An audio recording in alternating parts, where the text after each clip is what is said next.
But this next story is interesting, and it had Cornelia and I on different sides. Yeah, we had a little debate. We had a little debate. We said, let's take this to extra shot and then see what our viewers are saying.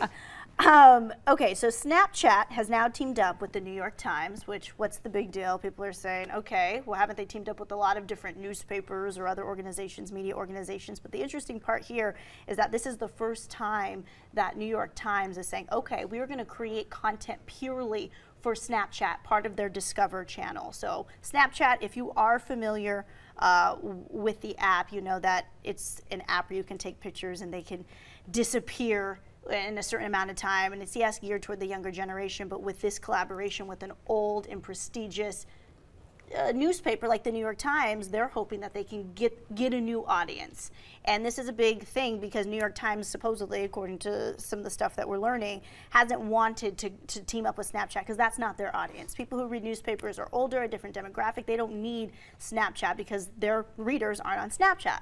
But now, with them going to Snapchat is really proof that they are trying to go where the people are at, where the younger demo is at, because everyone wants to be with that younger demo. You're saying it's not going to work. Well, my question first was, so who's going to benefit from this? Who's expected to benefit? Is the New York Times expected to benefit, or is Snapchat expected to benefit? Because last week we heard, again, like Megan was saying, Snapchat is now behind Instagram in regards to the new Instagram videos and filters or whatnot. So if the plan for New York Times to come over to Snapchat is to save Snapchat, then I don't think this is the move. Because again, Snapchat users are a younger demo, younger than Facebook and younger than Instagram.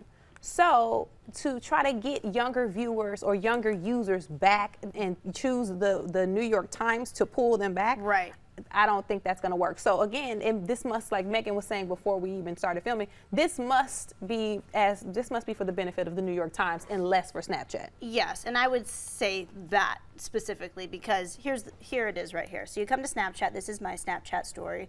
Well, I don't have a story today yet. I haven't published anything, but this is my account. So this is where you can take videos, photos. This is where you can see other people's videos and photos. And this is the Discover channel. So you can see that different organizations, Esquire, Entertainment Weekly, Brothers, CNN, they all team up with Snapchat and create content specifically geared toward the Snapchat audience. So if you go down here, because I've already read the New York Times, it's telling me check, you've already read it, but you click there and they create this special content that's created just for the users. So I think New York Times is saying we're going to go directly to Snapchat because hopefully someone who's on the application already, the younger demos, are going to click on it and they're going to read it. If we get one more viewer than we did before, then that's a good thing.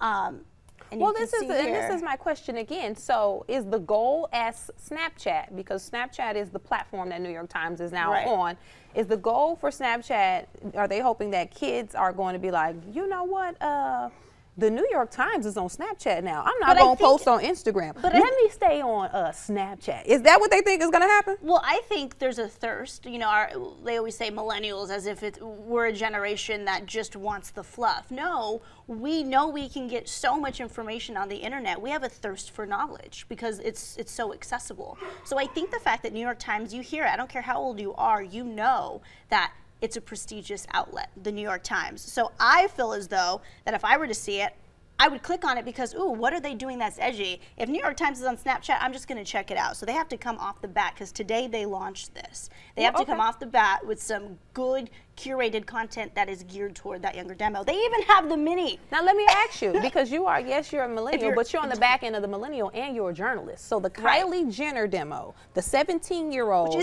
they aren't the only ones on Snapchat. I know, but the demo that first moved over to Snapchat, which is the youngest of the demo, youngest of the millennials, are they going to say, you know what, I'm not going to go over on Instagram and use Instagram videos because that's where I have probably a lot of followers as well. Let me stay on Snapchat because the New York Times is here. I don't know. It's going to be interesting to see what they click on. The fact that at 6 o'clock a.m. every single morning, New York Times is going to have this where you can flip through the news really quick. I think there's a thirst for more information coming from a credible source on Snapchat. We'll see what happens, but the fact of the matter is they're there, and this could, though, mean a sign of the times that Snapchat is on its way out Yeah, is this going to stop the bleeding? Because if they know that an older demo is coming to Snapchat, you know, once the older demo comes, once Auntie and them get on there, Mom and Grandma and Auntie Cheryl start coming onto the platform, that's when the kids find something else. Yeah. So what's next? Vine is gone. It came and went. Yeah. Snapchat is now here. Snapchat's here, but it's been here for a minute. 6 years. Yeah. We'll see what happens. And it's hemorrhaging. So we'll see. But again, I'm interested, like you said, to see this. And will this push more people off? Because we didn't really address that. Are people going to say, you know what, this is getting a little too newsy. Yeah. I'm just here for the fun. I don't know. I'm out of here. Well, Renee, Amber, they're both saying hello.